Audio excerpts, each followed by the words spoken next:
ಆದ್ರಿಂದ ಇವತ್ತು ರಾಜೇಶ್ ಗವೀಶ್ ಯಾಕೆ ಇಷ್ಟು ಬೆಳೀತಾ ಇದ್ದಾರೆ, ಮಹಾಮನೆ ಮಾಡೋಷ್ಟು ಶಕ್ತಿ ಅವ್ರಿಗೆ ಯಾಕೆ, ಅವ್ರಿಗಿಂತ ಜಾಸ್ತಿ ದುಡಿತಿರ್ಬೋದು ಅವ್ರ ಸ್ನೇಹಿತರುಗಳು, ಅವ್ರ ಜೊತೆ ಓದಿದಂತ ಅವರು ರಾಜೇಶ್ಗಿಂತ ಗವೀಶ್ಗಿಂತ ಜಾಸ್ತಿ ದುಡಿತಿರ್ಬೋದು. ಆದ್ರೆ ಅವ್ರು ಯಾರು ಮಹಾಮನೆ ಮಾಡೋ ಶಕ್ತಿ ಪಡೆದಿಲ್ಲ. ಅವ್ರಿಗೆ ಮಹಾಮನೆ ಮಾಡೋ ಶಕ್ತಿ ಬಂದಿಲ್ಲ. ಯಾಕೆ ಅಂದ್ರೆ ಅವ್ರಿಗೆ ಪಾಪ ತತ್ವ ಗೊತ್ತಿಲ್ಲ. ಅವ್ರ ಹತ್ರ ರೊಕ್ಕ ಇಲ್ಲ ಅಂತಲ್ಲ, ರೊಕ್ಕ ಇದೆ, ಇವ್ರಿಗಿಂತ ಜಾಸ್ತಿ ರೊಕ್ಕ ಇಟ್ಕೊಂಡಿರ್ಬೋದು, ಆದ್ರೆ ಇವರಷ್ಟು ಸಂತೋಷ ಪಡ್ತಾ ಇಲ್ಲ ಅವರು. ಅದಕ್ಕೆ ಬರೀ ರೊಕ್ಕ ಬಂದ್ರೆ ಸಂತೋಷ ಬರುತ್ತೆ ಅಂತಲ್ಲ, ಆ ರೊಕ್ಕವನ್ನ ಬಳಸೋದನ್ನ ಕಲಿಸ್ತಾರಲ್ಲ, ಕಳಿಸೋದು ಮುಖ್ಯ ಅಲ್ಲ. ಗಳಿಸೋದು ನೀವು ಕಲಿಬಹುದು, ಆದ್ರೆ ದಾಸೋಹವನ್ನು ಬಳಸೋದನ್ನ ಕಲಿಸ್ತಾರಲ್ಲ, ಅದು ತಾಯಿ ತಂದೆಗಳು ಮಾಡ್ತಕ್ಕಂಥ ಬಹಳ ದೊಡ್ಡ ಕೊಡುಗೆ, ನಮಗೆ ಕೊಡ್ತಕ್ಕಂಥ ದೊಡ್ಡ ಕೊಡುಗೆ. ಅಂತದನ್ನ ಶಶಿಮಠರು ಕೊಟ್ಟರು. ಶಶಿಮಠರು ಬಹಳ ದೊಡ್ಡ ಶ್ರೀಮಂತರೇನಾಗಿರ್ಲಿಲ್ಲ. ಹಳ್ಳಿಗುಡಿಯಿಂದ ಇಲ್ಲಿಗೆ ಬಂದು ಇಷ್ಟು ದೊಡ್ಡದಾಗಿ ಬೆಳೆಯೋದಕ್ಕೆ ಕಾರಣ ಅದು ಅಪ್ಪ ಬಸವಣ್ಣನವರು ಕಲಿಸಿದ ದಾಸೋಹ ಬುದ್ಧಿ. ಆದ್ರಿಂದ ಅದನ್ನ ನಾವೆಲ್ಲರೂ ಕಲ್ತ್ಕೊಳ್ಳೋಣ. ಕೊಟ್ಟಿದ್ದೆಂದು ಕೊರತೆ ಆಗೋದಿಲ್ಲ. ಅವಾಗ ನೀವ್ಯಾರೋ ಹೇಳ್ಬೋದು, ನಾವು ಬಡವರು ಇದೀವಲ್ರಿ, ರಾಜೇಶ್ ಗವೀಶ್ ಎಲೆಕ್ಟ್ರಿಕಲ್ ಅಂಗಡಿ ಇಟ್ಕೊಂಡಿದ್ದಾರೆ, ಸ್ವಂತ ಮನೆ ಇದೆ, ಕಿನ್ನಾಡ್ ರೋಡಿಗೆ ಮಹಾಮನೆ ಇದೆ, ಮಳಿಗೆ ಮಾಡಿದ್ದಾರೆ, ಅವ್ರಿಗೆ ದುಡ್ಡು ಬರುತ್ತೆ. ಅವ್ರು ಮೊದಲು ಯಾವ ಇವಲ್ಲ, ಈಗ ಇರುವಾಗ ನೀವು ನೋಡ್ತಾ ಇದ್ದೀರಾ. ನೀವು ಬಡವರಿದ್ರು ಕೊಡ್ರಿ, ಬಡವರಿದ್ರು ದಾನ ಮಾಡೋದನ್ನ ಕಲೀರಿ, ನೀವು ಖಂಡಿತ ಶ್ರೀಮಂತರಾಗ್ತೀರಿ, ಖಂಡಿತ ಶ್ರೀಮಂತರಾಗ್ತೀರಿ. ಸರ್ವಜ್ಞ ಹೇಳ್ತಾನೆ, ಬಡವರೇನು ದಾನ ಮಾಡೋದು, ಬೆಂದುದನ್ನು. ಅದಕ್ಕಿಂತ ಮುಂಚೆ ಒಂದು ವಚನ ಹೇಳ್ತೀನಿ. ಸೊಡರೆಣ್ಣೆ ತೀರಿದಡೆ ಕೊಡನೆತ್ತಿ ಹೊಯ್ಯುವರೆ, ಸೊಡರೆಣ್ಣೆ ತೀರಿದಡೆ ಕೊಡನೆತ್ತಿ ಒಯ್ಯುವರೆ, ಕೊಡಬೇಡ ಕೊಡದಿರಬೇಡ ದಾನವನ್ನು ಬಿಡಬೇಡವೆಂದ ಸರ್ವಜ್ಞ.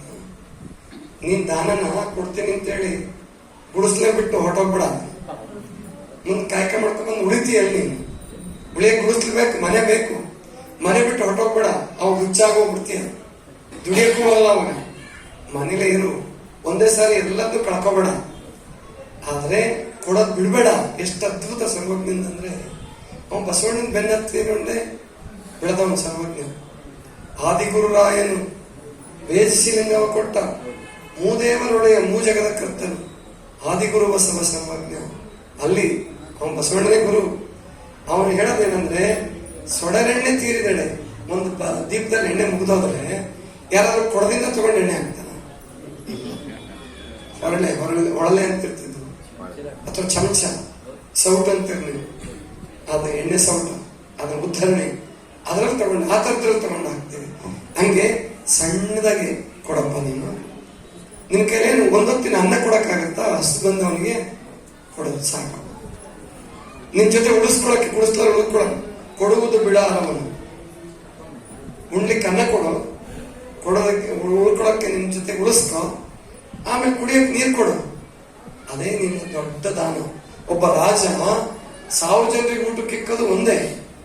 ನೀನೊಬ್ಬ ಹಸಿದವನಿಗೆ ಒಬ್ಬನಿಗೆ ನಿನ್ನ ಅರ್ಧ ಅನ್ನ ಕೊಡ್ತೀಯಲ್ಲ, ಅದು 1000 ಜನರಿಗೆ ಊಟ ಹಾಕಿದಷ್ಟು ಸಮಾನ. ಅದೇ ದಾನ, ಅದೇ ದೊಡ್ಡ ದಾನ. ಅದನ್ನು ನಮ್ಮ ತಾಯಿ ಕಲಿಸಿದ್ರು. ಆಮೇಲೆ ಬಹಳ ಅದ್ಭುತವಾಗಿ ಮಾತಾಡಿದ್ರು ವೀರಭದ್ರಪ್ಪಣ್ಣವರು. ಅವ್ರ ಮಾತು ಕೇಳಿ ಬಹಳ ದಿವಸ ಆಗಿತ್ತು. ಎಲ್ಲರೂ ಚೆನ್ನಾಗಿ ಮಾತಾಡಿದ್ರು, ಬರ್ಗುಂಡೆ ಶರಣರು ಬಹಳ ಚೆನ್ನಾಗಿ ಮಾತಾಡಿದ್ರು. ವೀರಭದ್ರಪ್ಪಣ್ಣವರು ಒಂದು ಮಾತಾಡಿದ್ರು, ತಂದೆ ತಾಯಿ ಅನ್ನೋದಕ್ಕೆ ಅರ್ಥ ಹೇಳಿದ್ರು. ಅದನ್ನ ಶರೀಫತ್ ಎಷ್ಟು ಚಂದ ಹೇಳ್ತಾನೆ ನೋಡಿ. ಹೊಟ್ಟೆ ಕಟ್ಟಿ ನನ್ನ ಹಣದೆವ್ವ, ನೋವಿನ ಗುಡ್ಡವ ಹೊತ್ಯವ್ವ, ಹೊಟ್ಟೆ ಕಟ್ಟಿ ನನ್ನ ಹಣದೆವ್ವ, ನೋವಿನ ಗುಡ್ಡವ ಹೊತ್ಯವ್ವ, ಮೊಲೆಯ ಹಾಲು ಉಣಿಸಿದ್ಯವ್ವ, ಮೊಲೆಯ ಹಾಲು ಉಣಿಸಿದ್ಯವ್ವ, ಮುತ್ತಾನಿಕ್ಕಿ ಮುದ್ದಾಡಿದೆಯವ್ವ, ಹೊಟ್ಟೆ ಕಟ್ಟಿ ನನ್ನ ಹಣದೆವ್ವ, ನೋವಿನ ಗುಡ್ಡವ ಹೊತ್ಯವ್ವ, ರಕ್ತ ಮಾಂಸದ ಮನೆಯನ್ನು ಕಟ್ಟಿ ಎಲುಬು ಗೂಡಿನ ಮಾಳಿಗೆ ಇಟ್ಟಿ. ನೋಡಿ ಎಷ್ಟು ಚಂದ. ರಕ್ತ ಮಾಂಸದ ಮನೆಯನ್ನು ಕಟ್ಟಿ ಎಲುಬು ಗೂಡಿನ ಮಾಳಿಗೆ ಇಟ್ಟಿ 6 3 9 ತಿಂಗಳು ಕತ್ತಲ ಗುಹೆಯಲ್ಲಿ ಬಚ್ಚಿಟ್ಟಿ 6 3 9 ತಿಂಗಳು ಕತ್ತಲ ಗುಹೆಯಲ್ಲಿ ಬಚ್ಚಿಟ್ಟಿ ನಿನ್ನ ಜೀವ ನನ್ನ ಜೀವಕ್ಕೆ ಕೊಟ್ಟು ಸೌಂಡ್ ಕಮ್ಮಿ ಮಾಡಪ್ಪ ಕುಯ್ಯ ಅನ್ಕಲ್ಲ ನಿನ್ನ ಜೀವ ನನ್ನ ಜೀವಕ್ಕೆ ಕೊಟ್ಟು ಈ ಬ್ರಹ್ಮಾಂಡಕ್ಕೆ ಬಿಟ್ಟೆವ್ವ ಹೊಟ್ಟೆ ಕಟ್ಟಿ ನನ್ನ ಹಣದೆವ್ವ ನೋವಿನ ಗುಡ್ಡವ ಹೊತ್ಯವ್ವ ನಾದಾನಂದದ ಕಿವಿಗಳನ್ನಿಟ್ಟು ಕರುಣೆಯ ಕಣ್ಣನ್ನು ಕೊಟ್ಟೆವ್ವ ನಾದಾನಂದದ ಕಿವಿಗಳನ್ನಿಟ್ಟು ಕರುಣೆಯ ಕಣ್ಣನ್ನು ಕೊಟ್ಟೆವ್ವ ಇದು ಮತ್ತೋಗ್ಬಿಟ್ಟಿದೆ ನೋಡಿ ಎಷ್ಟು ಅವಾಗಿಂದ ನೆನಪಿಸ್ಕೊಂತೀನಿ ಬರವಾದಲ್ಲ ಯಾಕೆ ನಾನು ತಯಾರಾಗಿ ಬಂದಿರ್ಲಿಲ್ಲ ಈ ಪದ್ಯ ಆಡ್ಬೇಕು ಅಂತ ಹೇಳಿ ಮುಂದಿನ ನುಡಿ ಎಷ್ಟು ಚೆನ್ನಾಗಿದೆ ನೋಡಿ ಮುಕ್ತಿಯ 3 ರೊಟ್ಟಿಯ ಕೊಟ್ಟು ಭಕ್ತಿ ಬೆಣ್ಣೆ ಬಡಿಸಿದ್ಯವ್ವ ಮುಕ್ತಿಯ 3 ರೊಟ್ಟಿಯ ಕೊಟ್ಟು ಭಕ್ತಿ ಬೆಣ್ಣೆ ಬಡಿಸಿದ್ಯವ್ವ ಧ್ಯಾನವೆಂಬುವ ಬಾನವ ಮಾಡಿ ಆಚಾರದಮ್ರವ ಬಿಟ್ಯವ್ವ ಪ್ರೀತಿ ಮಾತಿಲೆ ತ್ಯಾಡಿಸಿ ಪ್ರೀತಿ ಮಾತಿಲೆ ತ್ಯಾಡಿಸಿ ಗುರು ಗೋವಿಂದನ ಪಾದಕ್ಕೆ ಕೊಟ್ಟೆವ್ವ ಹೊಟ್ಟೆ ಕಟ್ಟಿ ನನ್ನ ಹಳದೆವ್ವ ನೋವಿನ ಗುಡ್ಡವ ಭಕ್ತ್ಯವ್ವ ಮೊಲೆಯ ಹಾಲು ಉಣಿಸಿದ್ಯವ್ವ ಮೊಲೆಯ ಹಾಲು ಉಣಿಸಿದ್ಯವ್ವ ಮುತ್ತಾನಿಕ್ಕೆ ಮುದ್ದಾಡಿದೆಯವ್ವ ಹೊಟ್ಟೆ ಕಟ್ಟಿ ನನ್ನ ಹಳದೆವ್ವ ನೋವಿನ ಗುಡ್ಡವ ಭಕ್ತ್ಯವ್ವ ನೋವಿನ ಗುಡ್ಡವ ಭಕ್ತ್ಯವ್ವ ನೋವಿನ ಗುಡ್ಡವ ಭಕ್ತ್ಯವ್ವ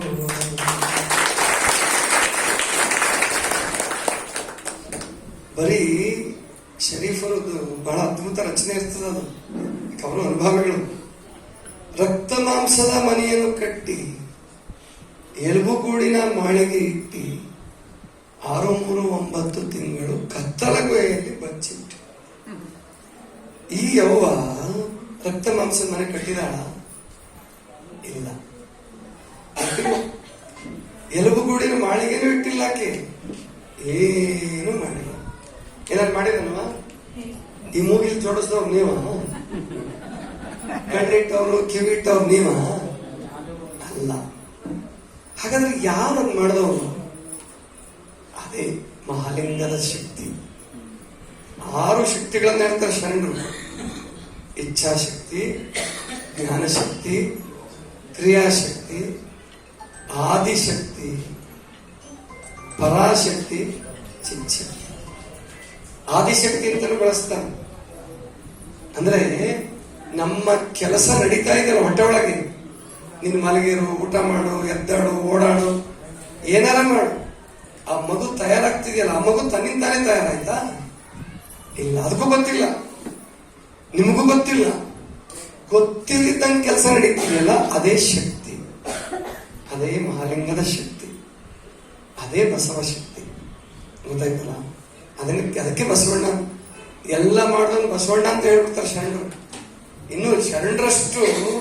12ನೇ ಶತಮಾನದ ನಂತರ ಶರಣರ ಹಾಗೆ ಶರಣ ಬಸವಣ್ಣರನ್ನು ಸ್ತುತಿಸೋರು ಇಬ್ರೇ 3 ಜನನೇ ಯಾರ್ಯಾರು ಸಿದ್ಧಲಿಂಗೇಶ್ವರನು ಷಣ್ಮುಖ ಶಿವಗಳು ಸರ್ವಜ್ಞ ಇವ್ರು 3 ಜನ ಬಿಟ್ರೆ 12ನೇ ಶತಮಾನದ ನಂತರ ಬಸವಣ್ಣನ ಅಷ್ಟು ಚೆನ್ನಾಗಿ ಯಾರು ಅರ್ಥ ಮಾಡ್ಕೊಂಡಿಲ್ಲ ಆದ್ರೆ 12ನೇ ಶತಮಾನದ ಶರಣರು ಎಲ್ಲರೂ ಕೂಡ ಅಲ್ಲಮ ಪ್ರಭುಗಳ ಆದಿಯಾಗಿ ಆಕೆ ಕೊನೆಗೆ ಯಾರು ರಾಯಮ್ಮ ಅಮುಗಿರಾಯಮ್ಮ ಆಮೇಲೆ ಮಸಣಯ್ಯಗಳ ಪತ್ನಿ ಮಸಣಮ್ಮ ಅವರೆಲ್ಲರೂ ಬಸವಣ್ಣನ ಒಂದೇ ತರ ಸ್ತುತಿ ಮಾಡ್ತಾರೆ ಅಂದ್ರೆ 770 ಅಮರಗಳನ್ನು ಅವ್ರದ್ದೆಲ್ಲ ಒಂದೇ ಭಾವನೆ ಇತ್ತು ಒಂದೇ ಭಾವನೆ ಇತ್ತು ಯಾರ್ದು ವ್ಯತ್ಯಾಸ ಆಗಲ್ಲ ಮುಂದಿನವರೇನಾರ ವ್ಯತ್ಯಾಸ ಮಾಡ್ಕೊಂಡಿದ್ದಾರೆ ಅದು ಕಲ್ಯಾಣ ಕ್ರಾಂತಿ ಆದ್ಮೇಲೆ ಅವ್ರದ್ದು ತಪ್ಪಿಲ್ಲ ಅವ್ರಿಗೆ ಸಂಪರ್ಕನೇ ಬರಲಿಲ್ಲ ಹೇಳ್ಕೊಡೋರು ಯಾರು ಇರಲಿಲ್ಲ. ಹೆಂಗ್ ಬೇಕಂಗೆ ಶಿವ ಶಿವ ಅನ್ಕೊಂತ ಕೈಲಾಸ ಹರಿಹರನಿಂದನೇ ತಪ್ಪಾಡ್ಕೊಂತ ಬಂದ್ರು, ಹರಿಹರನಿಂದನೇ. ಅದಕ್ಕೆ ಈಗ ಒಂದು ಪುಸ್ತಕ ಬರೀತಾ ಇದ್ದೀನಿ, ಮುಟ್ಟಿಸ್ತೀನಿ ನಿಮ್ಗೆಲ್ಲ.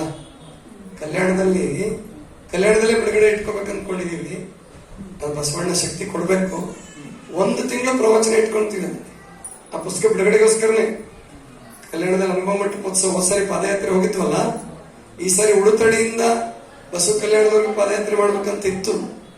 ಆದ್ರೆ ಕ್ಯಾನ್ಸಲ್ ಮಾಡಿದೆ ಉದ್ದೇಶಪೂರ್ವಕವಾಗಿ. ಯಾಕೆಂದ್ರೆ ಈ ಪುಸ್ತಕ ಬರೆಯೋ ಶಕ್ತಿ ಕೊಟ್ಟರು ಬಸವಣ್ಣವರು. ಅದು ಬರ್ಸ್ಕೊಂತ ಇದ್ದಾರೆ. ಈಗಾಗಲೇ 11 ಅಧ್ಯಾಯಗಳು ಆಗಿದೆ, ಒಂದು 25 ಅಧ್ಯಾಯ ಆಗತ್ತೆ. ಎಲ್ಲಾ ಶರಣರ ವಚನಾಂಕಿತಗಳಿಗೂ ಅರ್ಥ ಬರೀತೀನಿ ನಾನು. 252 ಜನ ಶರಣರಿದ್ದು ವಚನಾಂಕಿತಗಳಿಗೆ ಅರ್ಥ ಸಹಿತ ಸಿಗುತ್ತೆ. ವಚನಾಂಕಿತಗಳ ಬಗ್ಗೆ ಯಾರು ಯೋಚನೆ ಮಾಡಿಲ್ಲ ನನ್ನಲ್ಲಿ ಬಹಳಷ್ಟು. ವಚನದ ಹೃದಯ ಇದ್ದ ಹಾಗೆ ವಚನಾಂಕಿತ ಅಂದ್ರೆ ಆ ವಚನದ ಹೃದಯ ಇದ್ದ ಹಾಗೆ. ಅದ್ರ ಬಗ್ಗೆ ಬರೀತಾ ಇದ್ದೀನಿ. ಈಗ ಅದ್ರ ಬಗ್ಗೆ ವಿವರ ಬೇಡ, ಸಮಯ ಆಗ್ತಾ ಇದೆ. ನಿಮ್ಗೂ ಹಸಿವಾಗಿದೆ, ನಿಮಗಿಂತ ಜಾಸ್ತಿ ನನಗೂ ಹಸಿವಾಗಿದೆ. ಅದಕ್ಕೆ ಪ್ರಸಾರ ಮಾಡ್ಬೇಕಾಗಿದೆ. ಅದಕ್ಕೆ ಅದು ನಿಮ್ಗೆಲ್ರಿಗೂ ತಿಳಿಸ್ತೀವಿ. ಉದ್ಘಾಟನೆಗೆ ಬರ್ಬೇಕಂತ ಹೇಳಿದೀನಿ ರಾಜೇಶನ್ಗೆ. ನಾವೆಲ್ಲ ಬರ್ತೀವ್ರಿ ಅಂತಂದ್ರೆ ಅಕ್ಟೋಬರ್ 20ರಿಂದ 22 ಆಗುತ್ತೆ ಅದು ಉದ್ಘಾಟನೆ ಡೇಟ್. ನಿಮ್ಗೆ 1 ತಿಂಗಳು ಮುಂಚೆ ತಿಳಿಸ್ತೀವಿ. ಮತ್ತೆ ಮುಕ್ತಾಯ ಸಮಾರಂಭಕ್ಕೂ ಬನ್ನಿ. 1 ತಿಂಗಳು ಅಲ್ಲೇ ಉಳಿತೀವಿ ಅಂದ್ರೆ ಅವ್ರಿಗೆ ಪ್ರಸಾದದ ವ್ಯವಸ್ಥೆ, ವಸತಿ ವ್ಯವಸ್ಥೆ ಮಾಡಿಸ್ತೀವಿ. ಬಾಲ್ಕಪ್ಪ ಅವ್ರಿಗೆ ಹೇಳಿ 1 ತಿಂಗಳು ಬಸವ ಕಲ್ಯಾಣದಾಗಿರೋ ಭಾಗ್ಯ ಇದೆ. ನೋಡೋಣ ಯಾರ್ಯಾರು ಪಡ್ಕೊಂತೀರ. ಪ್ರವಚನ, ಆ ವಚನಾಂಕಿತಗಳ ಮೇಲೆ ಪ್ರವಚನ, ವಚನಾಂಕಿತಗಳ ವೈಶಿಷ್ಟ್ಯ ಮತ್ತು ವೈವಿಧ್ಯ ಅಂತ ಪುಸ್ತಕದ ಹೆಸರು ಕೊಟ್ಟಿದ್ದೀನಿ ಈಗಾಗಲೇ. ಆಮೇಲೆ ಅದು ಅರ್ಪಣೆ ಯಾರಿಗೆ ಅಂತ ಈಗಾಗಲೇ ಫಿಕ್ಸ್ ಮಾಡಿದ್ದೀನಿ. ತ್ರಿಮಾತೆಯರು ಅಂತ ಈಗ ಗೊತ್ತಿದೆ ನಿಮ್ಗೆಲ್ಲ. ತ್ರಿಮಾತೆಯರಿಗೆ ವಚನಾಂಕ ಪುಸ್ತಕ ಸಮರ್ಪಣೆ ಆಗುತ್ತೆ. ಯಾರ್ಯಾರು ತ್ರಿಮಾತೆಯರು? ಅಕ್ಕನಾಗಮ್ಮ, ನೀಲಮ್ಮ ತಾಯಿ, ಅಕ್ಕ ಮಹಾದೇವಿ. ಇವರೇ ಗುರುಮಾತೆ, ಲಿಂಗಮಾತೆ, ಜಂಗಮ ಮಾತೆ. ಗೊತ್ತಾಯ್ತಾರ? ಅವ್ರದೇ ಒಂದು ಅಧ್ಯಾಯ ಮಾಡಿದ್ದೀನಿ. ಅವ್ರದೇ ಒಂದು ಅಧ್ಯಾಯ ಮಾಡಿ ಸುಮಾರು ಒಂದು 40 ಪೇಜ್ ಆಗುತ್ತೆ. ನಾನು ಅಷ್ಟು ಅದ್ಭುತವಾಗಿ ಬಂದಿದೆ ಅದು. ಅದ್ರದ್ದು ಸುಮ್ಮನೆ ಹಿಂಟ್ಸ್ ಕೊಟ್ಟಿದ್ದೀನಿ ನಿಮಗೆಲ್ಲ, ಒಂಚೂರು ರುಚಿ ಹತ್ತಿಸ್ದಂಗೆ. ಆಮೇಲೆ ಆ ಪುಸ್ತಕ ನಿಮ್ದೆ 3ಗೆ ಮುಟ್ಟಿಸ್ತೀವಿ ಅದನ್ನು. ನಾನೇ ಬರ್ತೀನಿ, ಸಿನ್ನೂರ್ಗೂ ಬರ್ತೀನಿ ನಾನು. ಯಾಕಂದ್ರೆ ಪ್ರವಚನ ಆದ್ಮೇಲೆ ಬಂದೇ ಇಲ್ಲ. ಯಾಕೆ ನೀವು ಕರೆದಿಲ್ಲ? ಇವಾಗ ಕರೆದಿದ್ರು ಬರ್ತೀನಿ. ಆ ಪುಸ್ತಕ ಕೊಡೋಕ್ಕೋಸ್ಕರ ನೀವು ಕರೆದಿದ್ರು ಬರ್ತೀನಿ. ಯಾಕಂದ್ರೆ ಅವಾಗ ನಿಮ್ ಋಣ ಇದೆ ನಮ್ಮ ಮೇಲೆ ನಿಮ್ ಋಣ ಇದೆ. ಅದಕ್ಕೋಸ್ಕರ ಆ ಕೆಲಸ ಮಾಡೋಣ. ಶರೀಫ್ ಹೇಳ್ತಾನೆ, ರಕ್ತ ಮಾಂಸದ ಮನೆಯನ್ನು ಕಟ್ಟಿ ಎಲುಬುಗೂಡಿನ ಮಾಳಿಗೆ ಇಟ್ಟಿ 6, 3, 9 ತಿಂಗಳು ಕತ್ತಲ ಗುಹೆಯಲ್ಲಿ ಬಚ್ಚಿಟ್ಟಿ. ಇದನ್ನು ನೀವು ಮಾಡಿಲ್ಲವಾ? ಅದನ್ನ ಹಂಗೆ ನಿಮ್ ಮೇಲೆ ಹೇಳೋಣ ಅಷ್ಟೇ. ಈಗ ಮತ್ತೆ ಹಂಗೇನಾದ್ರೂ ನೀವೇ ಬಚ್ಚಿಡೋದಾಗಿದ್ರೆ ನೀವೇ ತೆಗಿತಿದ್ರಿ. ಈಗ ಯಾಕೆ ಮತ್ತೆ ಡಾಕ್ಟರ್ ಹತ್ರ ತೆಗಿಸ್ಕೊಂತ ಇದ್ದೀರಿ? ಅಯ್ಯೋ ತಡೆಯಕ್ಕಾಗ ಜಲ್ದಿ ತೆಗೀರಿ ಮನೆ ಅಂತ ಹೇಳಿ ಮಾಡಿ ಜಲ್ದಿ ತೆಗಿಸಿ ಹೊರಗಾಕ್ಬಿಡ್ತಿರಲ್ಲ. ಮಾದಲಾಂಬಿಕೆ ಬಹಳ ದಿವಸ ಇಟ್ಕೊಂಡಿದ್ಲಂತೆ. ಭೀಮಕವಿ ಏನೇನೋ ಹುಚ್ಚು ಚಕ್ರ ಹೇಳ್ತಾನೆ. 27 ತಿಂಗಳಿದ್ರು ಅಂತ ಹೊಟ್ಟೆ ಒಳಗೆ. ಎಂತ ಮೂರ್ಖರಿದಾರಂದ್ರೆ ಪುರಾಣಕಾರರು. ಭೀಮಕವಿ ಬರ್ತಿರೋದು ಕಕ್ಕಟಿ ಗರ್ಭ ಅಂತ ಏನೇನೇನೇನೋ ಹುಚ್ಚು ಚಕ್ರ ಬರ್ಕೊಂಡು ಹೋಗಿದ್ದಾನೆ. ಅದಕ್ಕೆಲ್ಲ ಸ್ಪಷ್ಟೀಕರಣ ಕೊಟ್ಟಿದ್ದೀನಿ ಆ ಪುಸ್ತಕದಲ್ಲಿ. ಅದು ಇದೆ, ಅದು ಬರುತ್ತೆ ನಿಮಗೆ, ಗೊತ್ತಾಯ್ತಲ್ಲ. ಅದಕ್ಕೆ ಬಹಳ ವಿಶೇಷವಾಗಿರುತ್ತೆ ಆ ಪುಸ್ತಕ. ನೀವೆಲ್ಲ ಓದ್ಲೇಬೇಕು, ಓದ್ತೀರ. ಆ ಪುಸ್ತಕ ಕೊಟ್ರೆ ನೀವ್ಯಾರು ಅದು ಓದ್ಲಾರ್ದೆ ಕೆಳಗಿಡೋದೇ ಗ್ಯಾರಂಟಿ. ಹಂಗ್ ಬಂದಿದೆ, ಅದು ಹಂಗ್ ಬರುತ್ತೆ, ಗೊತ್ತಾಯ್ತಲ್ಲ. 6, 3, 9 ತಿಂಗಳು ಬಚ್ಚಿಟ್ಟದ್ದು ಕೂಡ ಅದೇ ಶಕ್ತಿನಿ, ಆ ಮಹಾಲಿಂಗ ಶಕ್ತಿನಿ. ಆಮೇಲೆ ಅದು ಹೊರಗೆ ಬಂತು. ಮುಂದೆ ಅದು ಎಷ್ಟು ಚೆನ್ನಾಗಿ ಹೇಳ್ತಾರೆ, ಕಿವಿ ಕಣ್ಣು ಎಲ್ಲ ಕೊಟ್ಟ್ಯವ, ಮುಕ್ತಿಯ 3 ರೊಟ್ಟಿಯ ಕೊಟ್ಟು ಭಕ್ತಿ ಬೆಣ್ಣೆ ಬೆಳೆಸಿದ್ಯವ. ಅಂದ್ರೆ 2 ಅರ್ಥ ಅವ್ರಿಗೆ. ಒಂದು 2 ಅರ್ಥ 3 ಅರ್ಥದಲ್ಲಿ ಬರೆಯೋದು ಶಕ್ತಿ ಶರೀಫಜ್ಜನಿಗಿತ್ತ. ಮುಕ್ತಿಯ 3 ರೊಟ್ಟಿಯ ಕೊಟ್ಟು ಭಕ್ತಿ ಬೆಣ್ಣೆ ಬಡಿಸಿದೆಯವ. ಧ್ಯಾನವೆಂಬುವ ಬಾನವ ಮಾಡಿ, ಬಾನ ಅಂದ್ರೆ ಅನ್ನ, ಧ್ಯಾನವೆಂಬುವ ಬಾನವ ಮಾಡಿ ಆಚಾರದ ಸಂಭ್ರಮ ಬಿಟ್ಟ್ಯವ. ಪ್ರೀತಿ ಮಾತಿಗೆ ತ್ಯಾಡಿಸಿ ಗುರು ಗೋವಿಂದನ ಪಾದಕ್ಕೆ ಕೊಟ್ಟ್ಯವ. ಹೊಟ್ಟೆ ಕಟ್ಟಿ ನನ್ನ ಹಿಡಿದೇನು ಅಂತಹ ತಾಯಿ ತಂದೆಗಳು ಶಶಿಮಠರು ರಾಜೇಶನ ಗವಿಶಿನ ಬಸವಣ್ಣನ ಪಾದಕ್ಕೆ ಕೊಟ್ಟಿದ್ದಾರೆ. ನೋಡಿ, ಬದುಕು ಬೇರೆ, ಪ್ರವಚನ ಬೇರೆ. ಅವರು ಪ್ರವಚನ ಎಷ್ಟು ಚೆನ್ನಾಗಿ ಮಾಡ್ತಿದ್ರು, ಅದಕ್ಕಿಂತ ಚೆನ್ನಾಗಿ ಬದುಕಿದ್ರು, ಪ್ರವಚನಕ್ಕಿಂತ ಚೆನ್ನಾಗಿ ಬದುಕಿದ್ರು ಶಶಿಮಠರು. ಅಂತಹ ಬದುಕನ್ನು ಬದುಕಿದ್ದಕ್ಕೆ ಈಗ ಅವರಿಬ್ಬರಿಗೆ ಪ್ರೇರಣೆಯಾಗಿ ಅವ್ರ ಮಹಾಮನೆ ಕಟ್ಟುವಷ್ಟು ಬೆಳೆದ್ರು. ಅವ್ರು ಇವಾಗಲೇ ಮಹಾಮನೆ ಕಟ್ಟಿ ಇವಾಗ ನಿಮ್ಮನ್ನೆಲ್ಲ ಕೂಡಿಸಿ ನೋಡಿ ಮುಗಿಸ್ಬೋದಾಗಿತ್ತು. ನೆಂಟರಿಷ್ಟನ್ನು ಕರೆದು ನಿಮ್ಮನ್ನ ಎಲ್ಲರೂ ಕೂಡಿಸಿದ್ರಲ್ಲ, ಇದೇ ಮಹಾಮನೆ. ರಕ್ತ ಸಂಬಂಧದಲ್ಲಿ ಬದುಕಿದ್ರೆ ಮನೆ, ಭಕ್ತಿ ಸಂಬಂಧದಲ್ಲಿ ಬದುಕಿದ್ರೆ ಮಹಾಮನೆ. ಇಷ್ಟೇ ವ್ಯತ್ಯಾಸ. ನೀವು, ನಿಮ್ ಗಂಡ, ನಿಮ್ಮ ಹೆಂಡತಿ, ನಿಮ್ಮ ಮಕ್ಕಳು, ನಿಮ್ಮ ಅಕ್ಕ ಪಕ್ಕ, ಚಿಕ್ಕಪ್ಪ, ದೊಡ್ಡಪ್ಪ ಇವರೆಲ್ಲ ಬದುಕಿದ್ರೆ ಮನೆ. ನೀವು ಬೇಕಾದ್ರೆ ಯಾರೋ ನಮ್ಮ ಲೋಕೂರಲ್ಲಿ ಧಾರವಾಡ ತಾಲೂಕಲ್ಲಿ ಒಬ್ರು 200-300 ಜನ ಬದುಕ್ತಾರೆ, ನರಸಿಂಹನವರು ಅಂತ. ಆದ್ರೂ ಅದು ಮಹಾಮನೆ ಅಲ್ಲ, ಅದು ಮನೆನೇ. ಆದ್ರೆ ಇಲ್ಲಿ ಅಷ್ಟು ಜನ ಏನಿಲ್ಲ, ಅಷ್ಟು ಜನ ಇರ್ಬೋದು, ಆದ್ರೆ ಇದು ಮಹಾಮನೆ.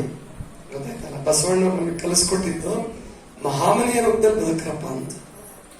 ಅಂಥ ಒಂದು ಮಹಾಮನೆಯನ್ನು ಮಾಡಿದ ಇವರಿಬ್ಬರಿಗೂ ದೇವರು ಇನ್ನೂ ಹೆಚ್ಚಿನ ಶಕ್ತಿ, ಭಕ್ತಿಯನ್ನು ಕೊಟ್ಟು ಅವರಿಂದ ಹೆಚ್ಚು ಕೆಲಸ ಮಾಡಿಸ್ಕೊಳ್ಳಿ ಅಂತ ತಿಳ್ಕೊಂಡು ಹಾರೈಸ್ತಾ ಈ ಕಾರ್ಯಕ್ರಮಕ್ಕೆ ವೀರಭದ್ರಪ್ಪಣ್ಣವರು ನೋಡಿ, ಅವ್ರು ನೆನ್ನೆ ನಾನು ಅನ್ಕೊಂಡಿದ್ದೆ, ನಾನು ಬಂದ್ಮೇಲೆ ಇನ್ನೂ ಬಂದಿರ್ಲಿಲ್ಲ, ಯಾಕೆ ಮುಂಡ್ರಿಗಿಲ್ಲ ಇದೆಲ್ಲ ಬೇಗ ಬರ್ಬೋದಾಗಿತ್ತಲ್ಲ ನಮ್ಮ ಶರಣ ಹೇಳಿದ್ದ.